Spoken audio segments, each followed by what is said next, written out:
Jaume Asens, te invito a presentarte. Sí, soy Jaume Asens, diputado al Parlamento Europeo por los Comunes en Cataluña. Y durante los últimos meses estuviste activamente hablando y manifestándote incluso alrededor de la cuestión de Gaza. Muchas de tus intervenciones se viralizaron en redes donde hablas de la posición europea. El domingo último estuviste en el puerto de Barcelona despidiendo a la flotilla Sumud. Y hay algo que me parece notable en cuanto a esto, y por ahí podés hablar un poco al respecto. El hecho de que tengamos sociedad civil, artistas, activistas, ciudadanos de a pie, que estén haciendo el trabajo que tendrían que estar haciendo probablemente nuestros aparatos políticos, sino nuestro sistema de defensa, ¿no es cierto? Escoltando y haciendo valer el derecho internacional humanitario. Sí, la verdad es que ahora mismo hay una Europa de la que muchos sentimos una profunda vergüenza, que es la Europa oficial, la Europa de von der Leyen, la Europa de los gobiernos, que sigue siendo cómplice del genocidio porque sigue aportando las armas, el apoyo diplomático y político y económico necesario para que el genocidio pueda seguir hacia adelante. Y hay otra Europa, que es la Europa de abajo, la Europa de la sociedad civil organizada, la Europa progresista, que es la que realmente está haciendo lo que debería hacer la otra Europa. La sociedad civil organizada, ante la complicidad de sus gobiernos, siente que tiene que salir a la calle, movilizarse y decir no en nuestro nombre y convertirse en garante del derecho internacional y lo que establece no solo el derecho internacional, sino también los tribunales de justicia internacionales. Y por tanto, la ciudadanía, nosotros, sentimos que tenemos que poner el cuerpo, tenemos que dejarnos la piel, no solo con los discursos y las palabras, sino con nuestra acción. Yo personalmente pues formaba parte de la flotilla el año pasado en Estambul, después fui al Cairo, donde intentamos llevar ayuda humanitaria por el desierto del Sinaí. No fue posible, ya sabíamos que seguramente no sería posible, pero como ahora, que seguramente tampoco será posible, pero no lograrlo no es para nosotros una derrota, es una victoria moral, porque sirve para abrir grietas, sirve para interpelar y para poner en evidencia la complicidad de esa Europa y de ese Occidente que sigue apoyando a Netanyahu, ¿no? Entonces, creo que los ciudadanos tenemos la obligación, no solo política, sino moral, y diría incluso legal, de actuar en nombre de ese derecho internacional, en nombre de la humanidad, precisamente porque no lo están haciendo los gobiernos. Y ahí hay una separación muy grande, una separación que diría que establece una línea ética entre quienes tienen las manos manchadas de sangre y quienes, en cambio, pues tienen la conciencia limpia, porque arriesgan su libertad, ponen en juego su integridad física para hacer eso, para intentar abrir un corredor humanitario que en realidad tendría que abrir la ONU. Es interesante porque tenemos, o sea, las imágenes de los últimos meses, de los últimos 2 años realmente alrededor de Europa son escalofriantes. No solo las imágenes de Gaza son escalofriantes, pero la semana pasada en las calles de Londres se arrestaron a 450 personas, están golpeando adolescentes en las calles de Berlín. Hemos visto en Ámsterdam y en La Haya represión policial, hemos visto represión policial en Bélgica, digamos, ni hablar de Estados Unidos, etcétera. Esto parece se multiplica. Y me pregunto si hay alguna otra forma de leer el hecho de que haya tantos gobiernos que no solamente son cómplices, como lo describís, pero que además tienen la voluntad de alguna manera de desmontar el proyecto europeo y los valores fundamentales que rigen sobre estas ciudadanías, con el fin de proteger lo que en última instancia es una narrativa, porque digamos, esta gente está en las calles de París, no van a frenar el genocidio, sino que intentan cambiar un poco la historia y la forma en la que se está contando esto, ¿no?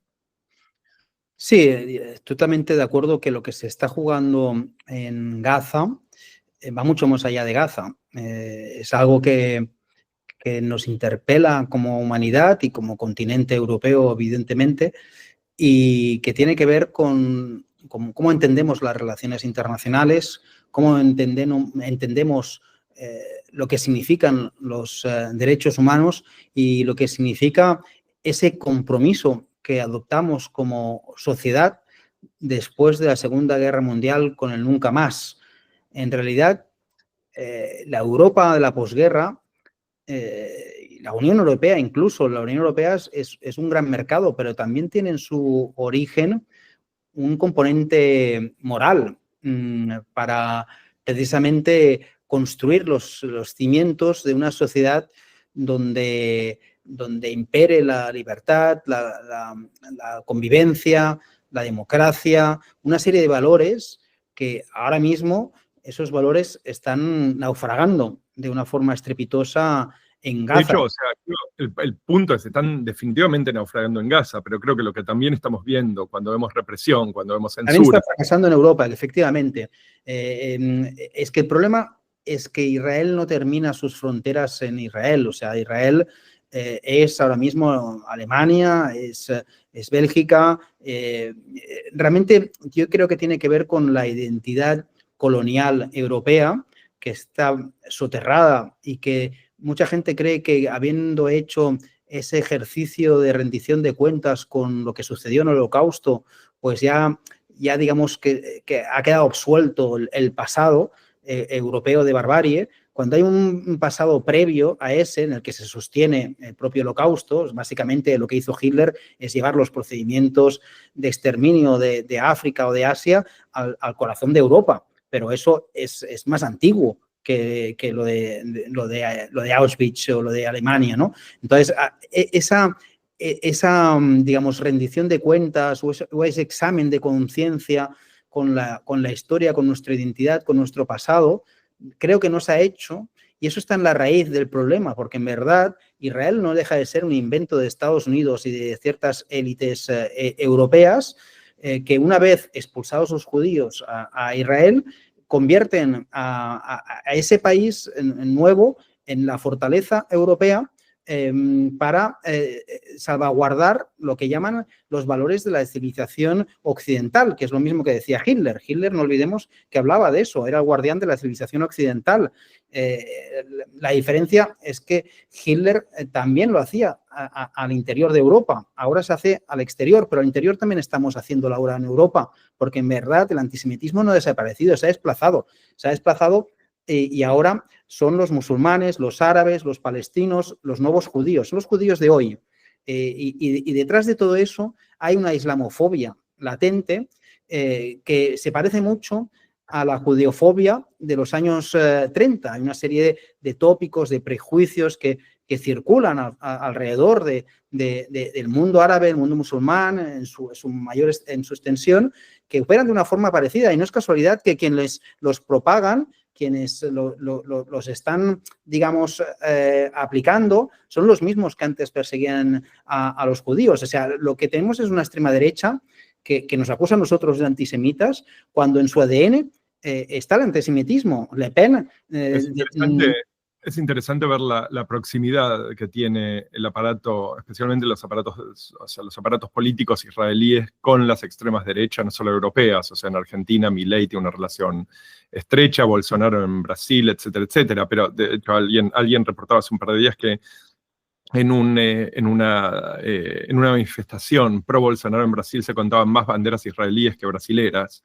Pero digamos, lo vemos con Vox, lo vemos con Rassemblement National en Francia, Alternativa para Alemania, tienen todas relaciones estrechas con el Likud, con su aparato político, y digamos, son como los mejores sionistas de alguna manera, ¿no? Pero eso es lo peculiar, son los mejores sionistas, pero a la vez algunos de ellos aún tienen un elemento de judeofobia. Lo que pasa es que los árabes los odian más. Y además, Israel, una vez los judíos ya en Europa, por ejemplo, casi no hay, evidentemente, pero muchos están en Israel, para mí me parece muy curioso como Israel para ellos es, como decía un canciller alemán, como sabes muy bien, el que hace el trabajo sucio para nosotros. Dijo, ¿no? ¿Quiénes somos nosotros? ¿A qué se refiere, no? Aquí la alianza que tú conoces muy bien entre Alemania y Israel, a mí me parece también muy interesante, porque en verdad Alemania logra de Israel la absolución y consigue volver a tener un estatus en el mundo, gracias a esa absolución de Israel, a cambio de dinero y armas.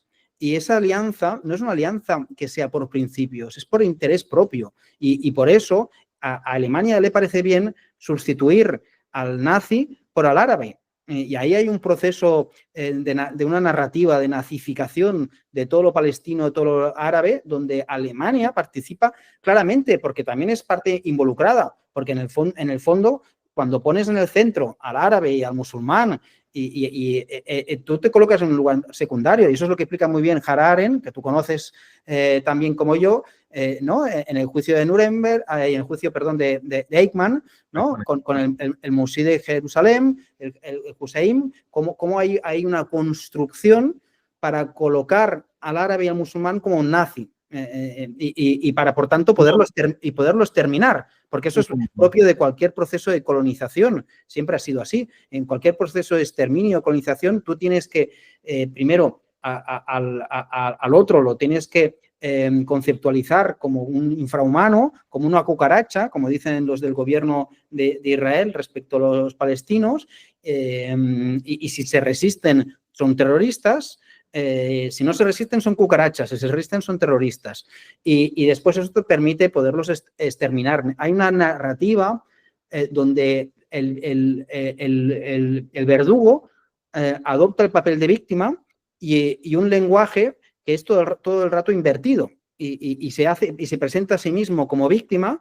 Y eso también lo hacían los alemanes en la Alemania nazi. O sea, bueno, el discurso alemán era el discurso de la victimización del pueblo alemán. O sea, hay un episodio muy extraño que por ahí te lo traigo a la memoria, que es Netanyahu viene en el 2015 o 2016 a Berlín y explica que Hitler no había tenido la intención de exterminar judíos, que había sido de hecho Haji Amin que lo había convencido. Creo que es la primera vez en 80 años que escuchamos la exculpación de Hitler sobre territorio alemán en el espacio público, nada menos que de la boca de un primer ministro israelí. Fue algo realmente bochornoso, pero creo que justamente enfatiza el punto. Bueno, y lo que dices tú también, y creo que Hannah Arendt también lo explica, cómo la participación de determinados nazis en el juicio de Eichmann se intenta, con la complicidad de los sionistas, poner en un segundo lugar y se oculta uno de los negociadores entre Israel y Alemania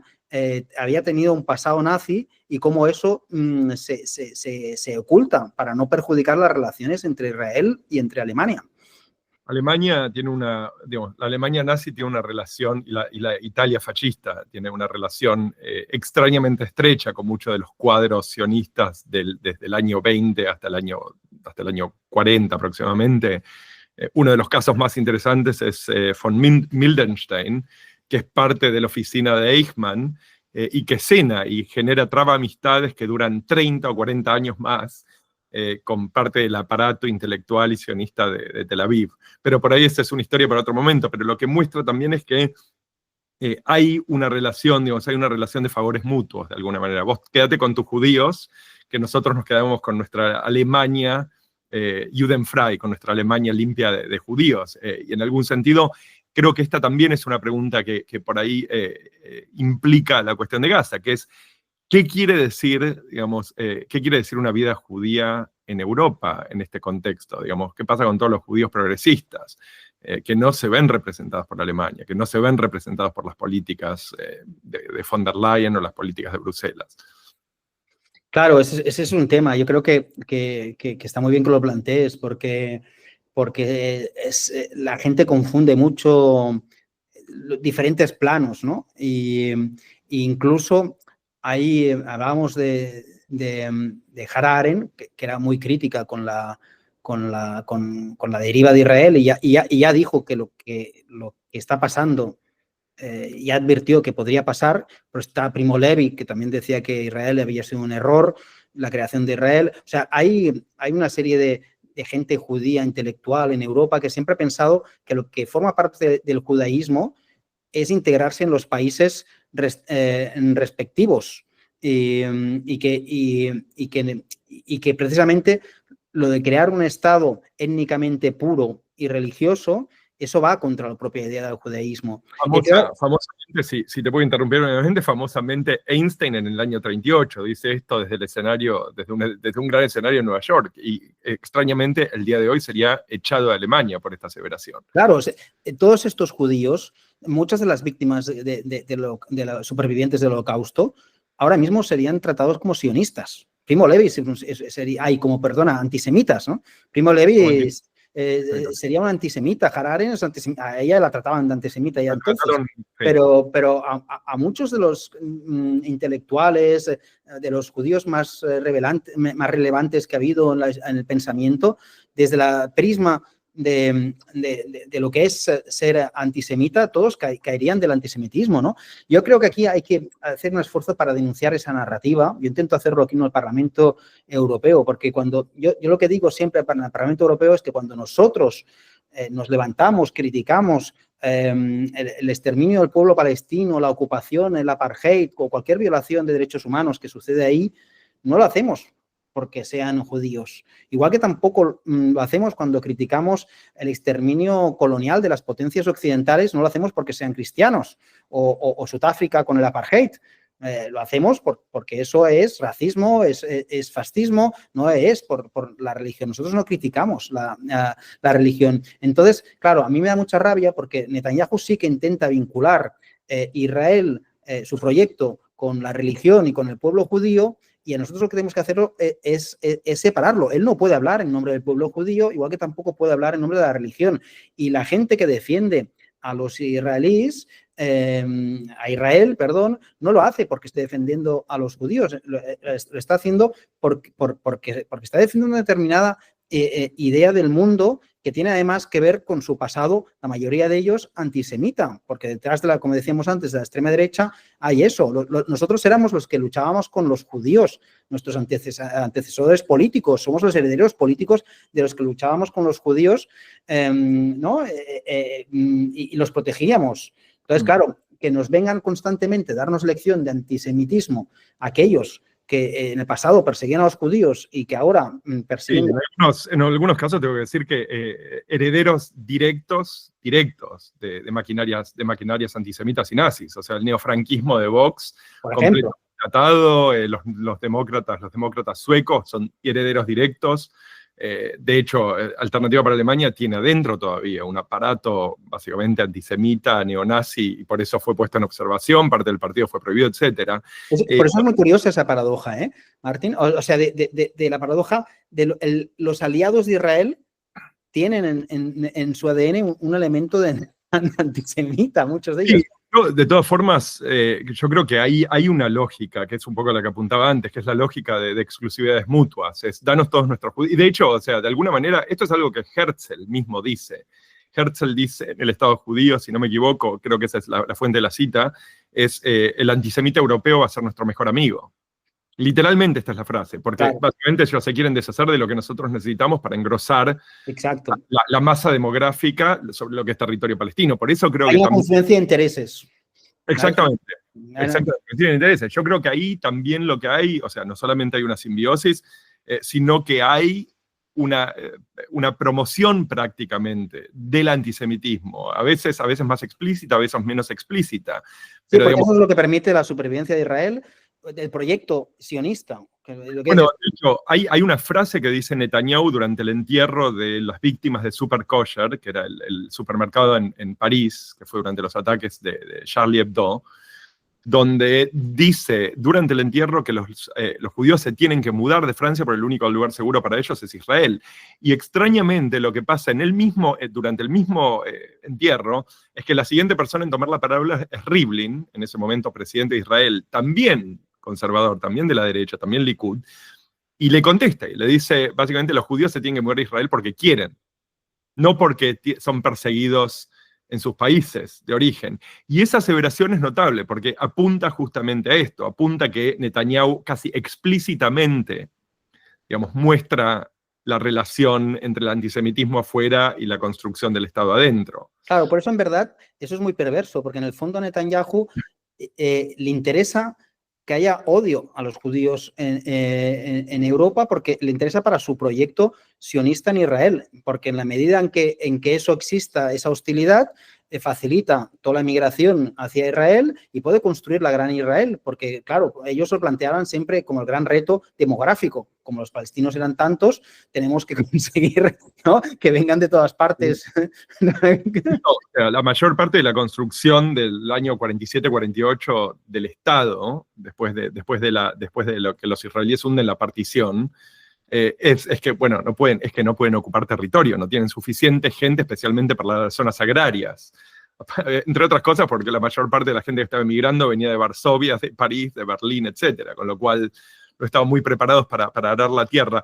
Pero hay un elemento más ahí del cual me parece que por ahí sería interesante tocar, que es el hecho de que hay una complicidad sistemática del aparato político europeo en permitirle a los israelíes, y especialmente al gobierno israelí pero yo creo que es el discurso israelí en general, de hacer prácticamente a todos los judíos cómplices de los crímenes que están cometiendo. En el sentido de que nosotros estamos cometiendo estos crímenes para evitar el próximo Auschwitz, estamos cometiendo estos crímenes que, bueno, obviamente no admiten crímenes, pero que creo que a esta altura son todos hechos verificables, en nombre y en favor de los judíos, punto.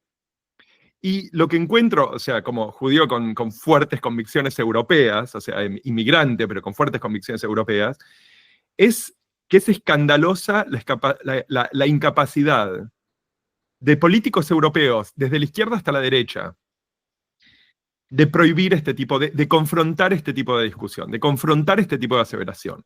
No darle permiso a Israel, digamos, es un poco como, es una frase que me gusta usar, pero es un poco como si yo tuviese un hijo, le pusiese Jesús y le demandase a todos sus amigos que viniesen a rezarle.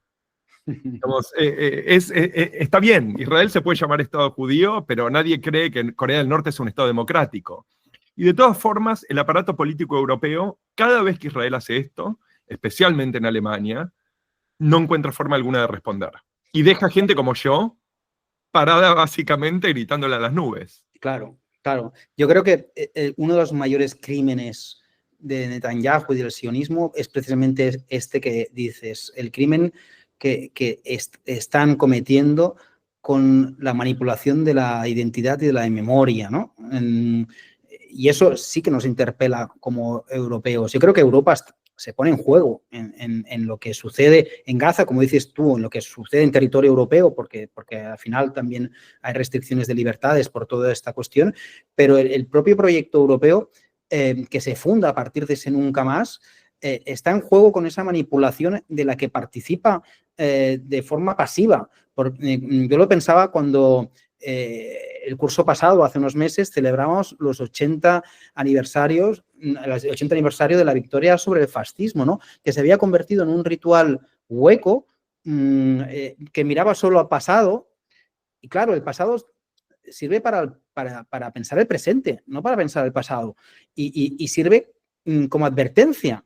Y aquí, en cambio, en vez de como advertencia, es una coartada para cometer más crímenes. Y eso para mí es la perversión de todo, es que se está haciendo en nombre de una memoria secuestrada de Auschwitz, del Holocausto, y eso es una banalización de lo que significó y es una forma de instrumentalizar las víctimas y quitarles, digamos, precisamente todo lo que significaban moralmente esas víctimas y el mensaje que nos querían dar. Por tanto, es un insulto a las víctimas, a los supervivientes, porque esa estrategia calculada de manipular la memoria, no sé, yo creo que toca en algo muy, muy fundamental la identidad europea.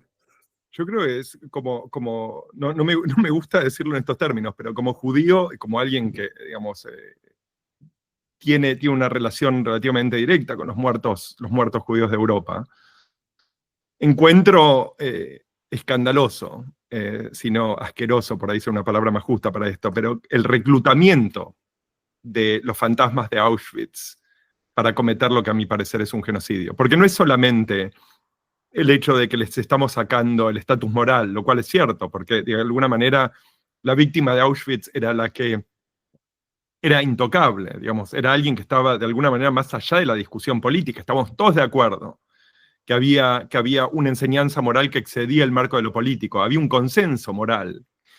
Pero creo que acá hay algo que es todavía más oscuro, que es el hecho de que estas víctimas están siendo activamente utilizadas para justificar un infanticidio masivo, para justificar masacres, para justificar... Y por tanto, las están matando otra vez. Exactamente, ese es justamente mi punto. Hay como un acto de violación, hay un acto de desacralización también, porque había algo que era intocable, y este era el punto que iba a hacer sobre lo que decías. No es solamente una cuestión judía, definitivamente, como alguien que, digamos, está criando chicos en Europa, yo siento que es realmente, o sea, es realmente, no quiero hablar de desacralización de Europa, pero es realmente la destrucción de las cosas que hemos por lo menos considerado fundamentales en la construcción de lo que entendemos que creo que es una Europa más justa.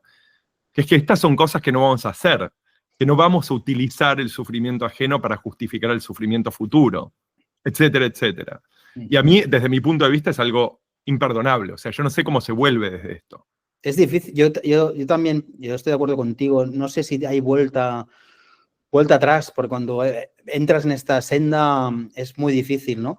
Porque hay tantos malos entendidos acumulados y hay una falta de comprensión del significado profundo de lo que fue Auschwitz y la promesa, como promesa que pretende ser universal, duradera, no solo a un determinado colectivo. No es nunca más para el pueblo judío, es nunca más para nadie, ¿no? Y ese nunca más tiene que tener consecuencias políticas. Absolutamente. No es un nunca más ritual sin pensar cómo no sé, o sea, cómo se plasma, o sea, las nuevas formas de barbarie. Si ese nunca más no nos da los instrumentos para luchar contra las nuevas formas de barbarie, es como si todo eso no hubiera servido de nada. ¿No? La lección de los supervivientes es como si esa lección la estuviéramos pervirtiendo y la estuviéramos utilizando para los fines contrarios, para darle la razón a quienes les mataron. O sea, en el fondo estamos utilizando a las víctimas para empoderar otra vez a los verdugos con diferente rostro que los ejecutaron a ellos, ¿no? También acá vemos una usurpación de título, ¿no es cierto? Porque de alguna manera un poco lo que decías sobre las víctimas, digamos, el verdugo presentándose como víctima. Si no es cucaracha, entonces es terrorista, etcétera, etcétera. Es notable. Yo me suelo burlar de mis amigos trotskistas diciéndoles que las instituciones revolucionarias no existen, que son como el helado caliente.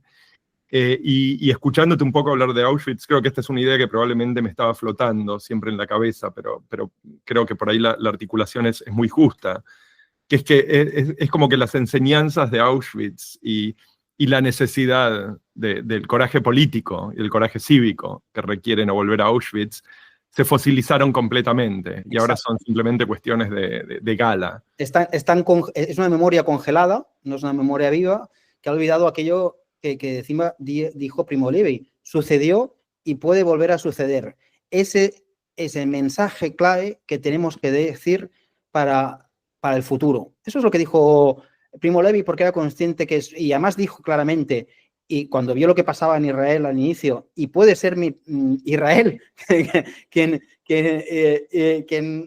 repita la historia, y son muchos los intelectuales judíos israelíes que en los años 60 ya nos avisaban de ese riesgo, ¿no? De que eso que está pasando ahora, ya había muchas señales. O sea, por eso a mí me fastidia porque no es algo que...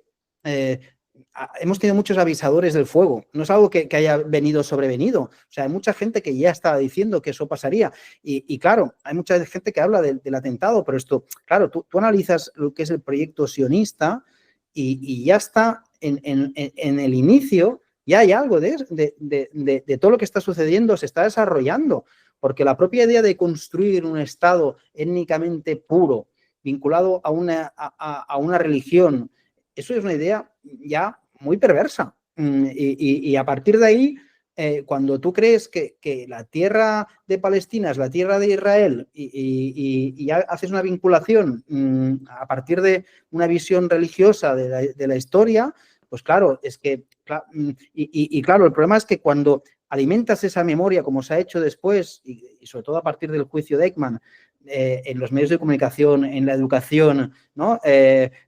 Tienes a una población que se siente amenazada, que tiene una amenaza existencial y no hay nada peor que el miedo, porque la sociedad israelí tiene miedo, pero es un miedo inducido y que ve peligros donde no los hay. Y antes de que y por eso ataca constantemente a diferentes países en diferentes momentos, antes de que nadie le ataque, pero lo hace de forma preventiva porque es un ser social asustado, porque lo han inducido, se ha construido una identidad a partir ya fundadora incluso, a partir de esa paranoia que tiene que ver con una disonancia cognitiva muy fuerte. Y todo eso tiene que ver con la memoria de identidad.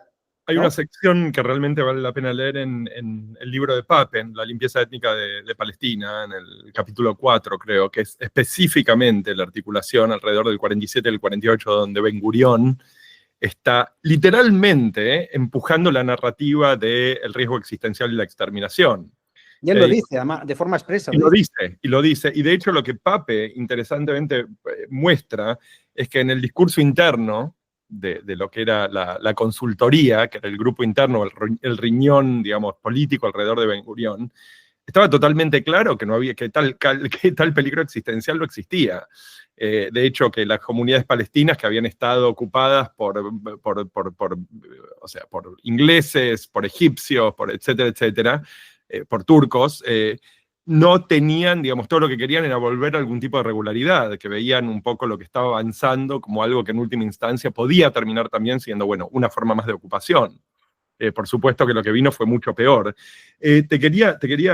No quiero cambiar radicalmente de tema, pero te quería preguntar un poco sobre si este no es el momento de pedir, según la flotilla ahora, con no menos de 50 barcos, aparentemente se va a acercar a las costas de Gaza.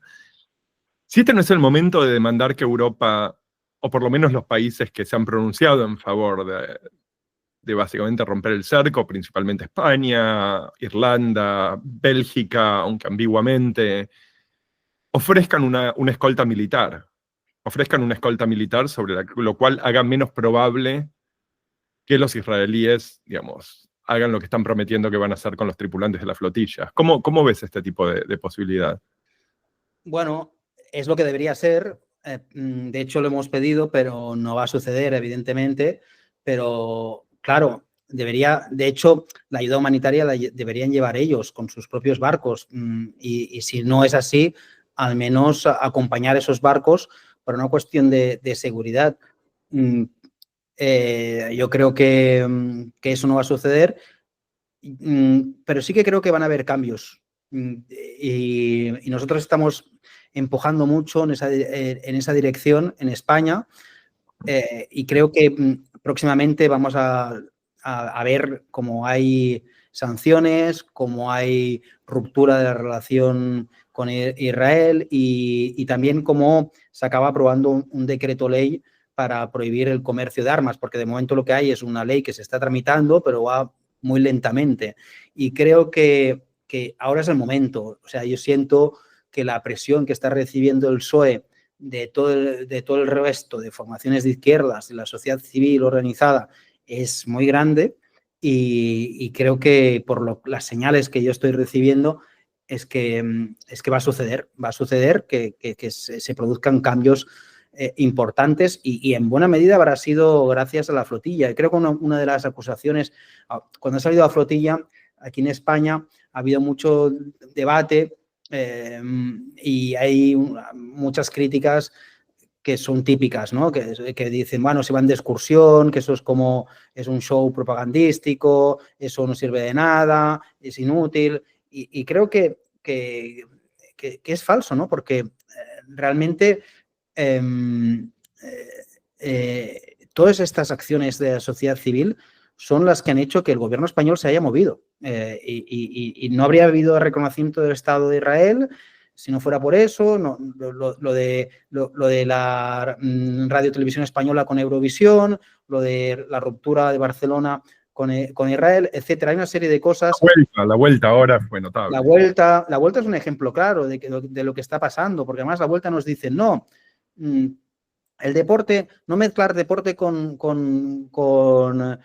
política, ¿no? O no mezclar cultura con política. A ver, pero si todo es política, la decisión de que esté el equipo israelí es una decisión política, la decisión de que esté un equipo, hay una canción israelí en Eurovisión y no una de Rusia porque están excluidas, es política. Igual que es política cuando se excluyó Sudáfrica. Quiero decir que eso está llevando la contradicción.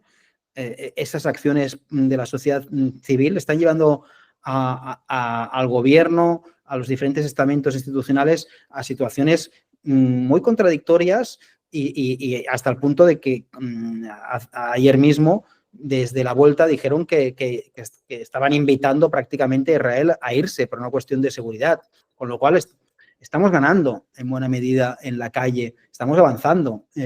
Y por tanto, es clave en este caso el tema de la flotilla, que solo un argumento más. Creo que la fuerza también de la flotilla es que Netanyahu necesita el apoyo militar, diplomático, económico de los países europeos. Por tanto, no puede hacer cualquier cosa contra los de la flotilla. O sea, sabe que ese es su punto débil. Se puede hacer lo que ha estado haciendo hasta ahora, que es detener, deportar, pero evidentemente la flotilla lleva la situación al límite para forzar a Israel a actuar y eso mover a los gobiernos respectivos, ¿no?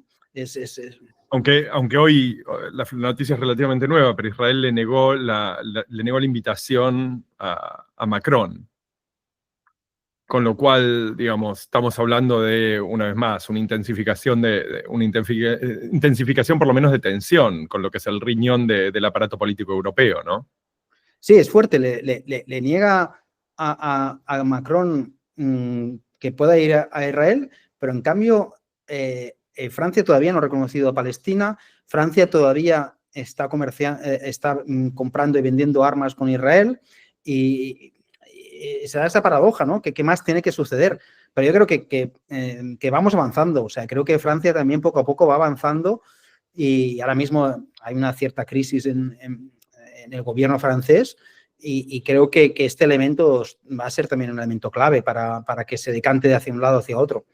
¿Qué pensás que pasaría si con la flotilla, y por ahí no necesariamente con navíos europeos, pero qué pasaría si con la flotilla se da algo como pasó con el Mavi Marmara, donde tenemos 10 muertos, 15 muertos, 20 muertos en 50, digamos, 50 o más navíos, son muchos navíos para controlar con un ejército que tiene muy malos hábitos? A ver, yo creo que es lo que decía, o sea, si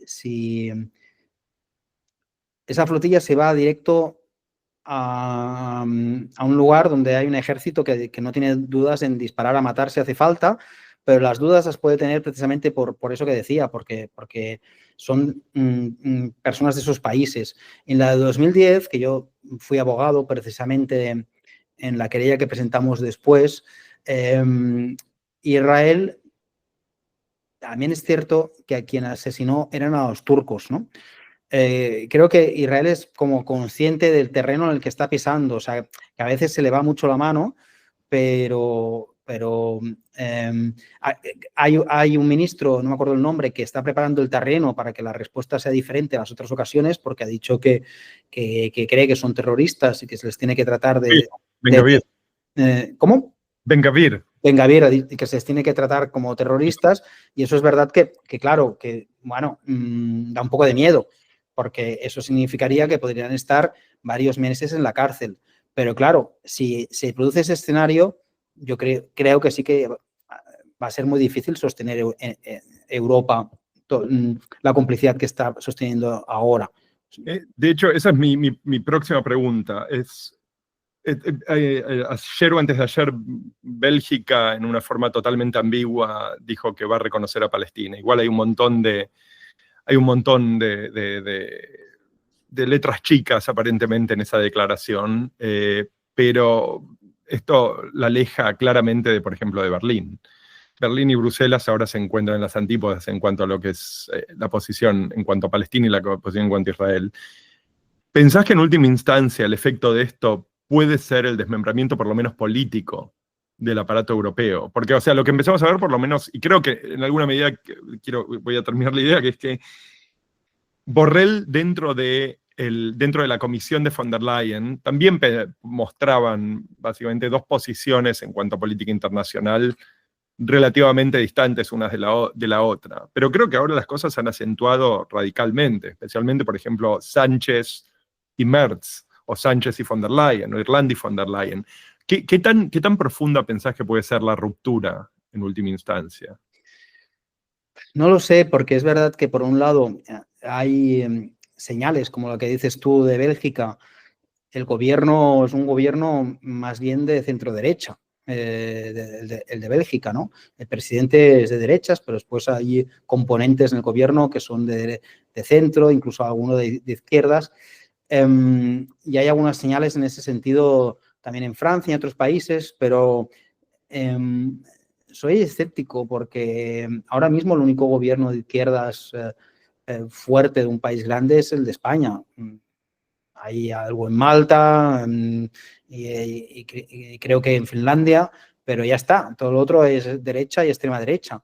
Entonces, y el contrapeso que había antes de Borrell ahora no existe, porque Kallas es peor que Ursula von der Leyen. Entonces, y tenemos un parlamento y una comisión que es la comisión y el parlamento más a la derecha de la historia de Europa.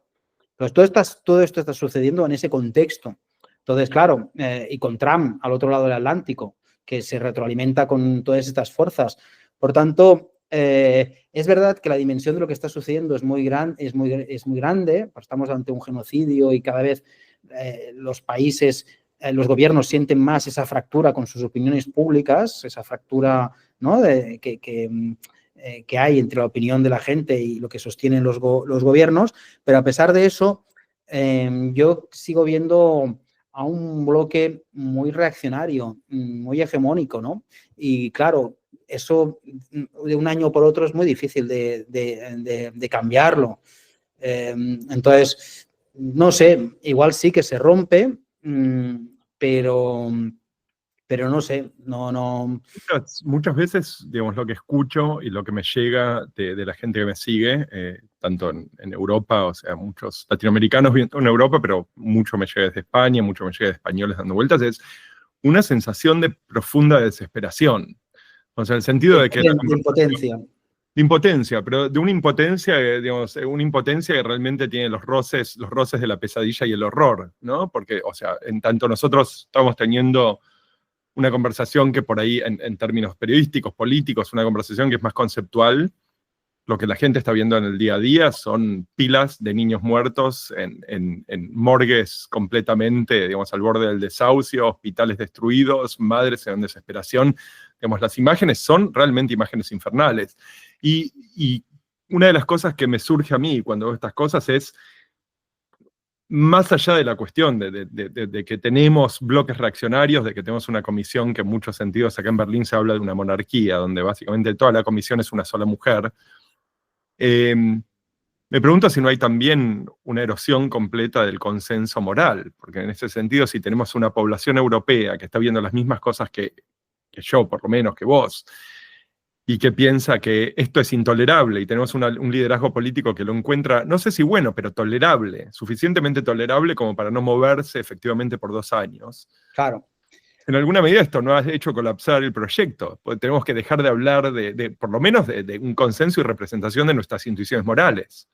Sí, no sé si has visto una película que se llama Zona de Interés, que va de un comandante nazi que vive él y su familia al lado de Auschwitz, ¿no? Del campo de concentración, y en la película se ve pues su vida cotidiana, ¿no? Las fiestas, los niños cómo juegan, y eso es un poco lo que hablaba Harari cuando hablaba de la banalidad del mal, ¿no? O sea, cómo se acepta como natural, como normal, el horror, cómo uno acostumbra a vivir en el horror.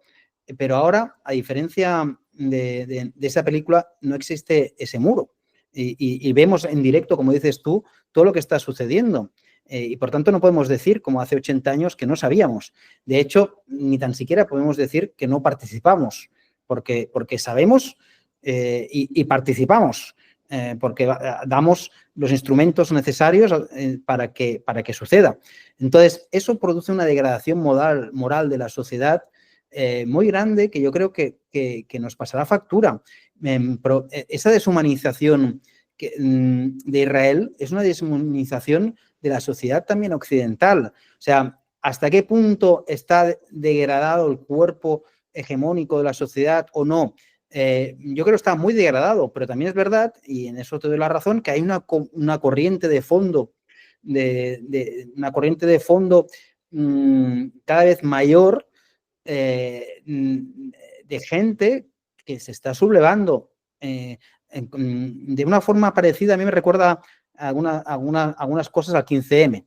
El 15M fue un movimiento que nació en Oriente Medio precisamente, y se extendió a España y después a Estados Unidos, ¿no? Y fue un revulsivo, fue una regeneración democrática que venía por abajo, fruto de la indignación de un estado determinado de cosas, de gente que sentía pues, que no se sentía representado por el poder instituido.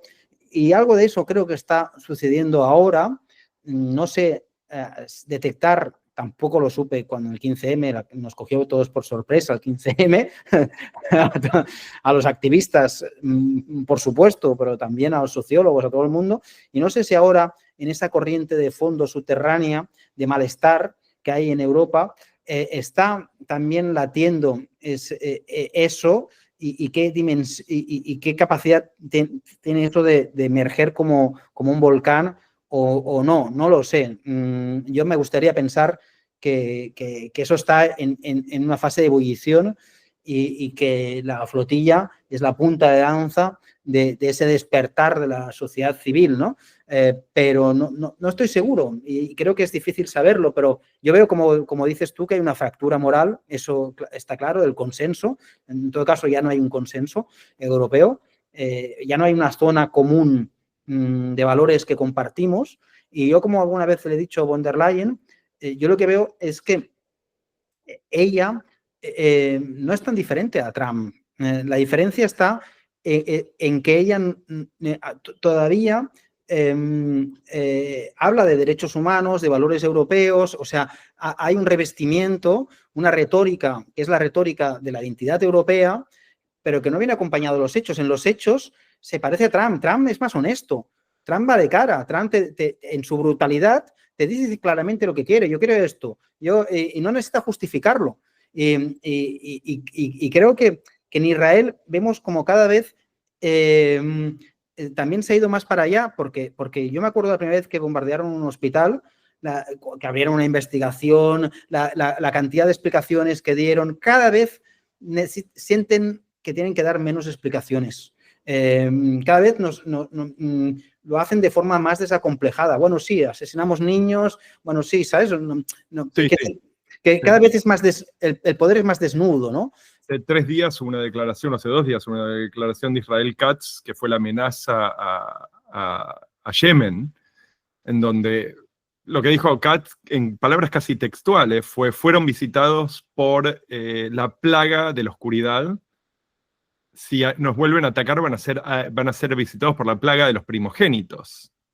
O sea, una declaración abierta de una intención infanticida. Yo, honestamente, para mí fue algo completamente, incluso siguiendo la cuestión de política israelí, el discurso público israelí hace mucho tiempo fue algo realmente nuevo y siniestro. Pero lo dijo abiertamente durante una reunión de gabinete con las cámaras prendidas. Entonces sí, creo que hay acá una cuestión que también es algo que me pregunto en dónde queda para Europa con esto, que es el hecho de que vivimos en un contexto de impunidad total. Y me pregunto qué pasa con las cortes, qué pasa con nuestros sistemas de balances y de control. O sea, si tenemos este tipo de criminalidad, este tipo de actividades hechas a plena luz del día, y después Netanyahu se puede bajar en Budapest o es invitado a Berlín. Sí, sí. No, que decir que por eso que está, en verdad, hay una nueva configuración de la estructura del mundo, ¿no? Quiero decir que estamos entrando en una era totalmente nueva, donde cosas que parecían inimaginables hace un tiempo ahora son reales. Y al inicio, cuando uno escuchaba a Trump, pensaba que era una distopía imaginaria, pero claro, cuando hemos visto los planes, por ejemplo, que tiene Trump con Gaza, vemos que no, que todo eso puede ser real. Y cuando dice quiero Groenlandia y quiero el canal de Panamá y no sé qué, todo eso puede materializarse, ¿no? No sé, o sea, yo creo que hay una parte que es muy horrorosa, pero al menos creo que se desenmascaran, porque cuando Trump nos explicó que quería hacer ahí un gran complejo turístico, claro, yo que en el Parlamento que constantemente me están diciendo, no, esto es una guerra contra Hamás, digo, pero ni Hamás, ni qué hostias, Hamás es la excusa. Hamás es la excusa, es el enemigo perfecto para conseguir tirar adelante este plan digamos, de limpieza étnica y de apropiación, lo que, bueno, no sé, que tampoco... ¿No? Un plan de desarrollo inmobiliario. Sí, exacto, que tampoco es nada nuevo. Quiero decir, ¿qué es lo que hicieron los propios norteamericanos con los nativos en el 1830, ¿no? Es quitarles las... Pero claro, el problema es que no estamos en 1830. Quitarles las tierras, deportarlos, ponerlos en reservas. Básicamente el plan de Trump es eso. Es como lo que hicieron los americanos con los indios, ponerlos en reservas y pagarles dinero, que también le hacían lo mismo a los nativos. Claro, y eso es como, hemos vuelto al viejo oeste. Prometo que esta es la última pregunta probablemente, pero ¿cómo pensás que termina esto? ¿En dónde pensás que termina Gaza? Joder, esa pregunta es muy jodida. Sí, lo sé. No, pero es la última. No lo sé. La verdad es que tengo muy pocas esperanzas en que sea algo que termine bien, sinceramente. No soy capaz de vislumbrar un futuro esperanzador. Tampoco lo he pensado mucho. O sea, yo, por ejemplo, soy de los que pienso que hay mucho la discusión de los dos estados o el estado bidireccional, ¿no? Y las dos cosas ahora me parecen las dos ya inviables, pero puestos a defender algo inviable, prefiero defender algo inviable que concuerde más con mis ideas políticas, ¿no? Y creo que lo que tenemos que defender es un Estado democrático, bidireccional, ¿no? Porque para mí no tiene cabida un Estado que es étnicamente puro y basado en la religión, ¿no? Y excluyente, basado en el racismo. O sea, eso es una amenaza a toda la zona y al mundo. Igual que lo era la Alemania nazi, también era una amenaza, porque tiene una visión expansionista e imperialista, porque además tienen la idea de la tierra prometida y todo el rollo ese. Entonces, sí, claro... Si puedo interrumpir brevemente, una de las cosas que es notable es que en el momento que para Alemania la razón de Estado es Israel, y Israel es un estado de exclusividad étnica religiosa, Alemania tiene dentro de su razón de Estado la construcción de un estado de exclusividad étnica religiosa.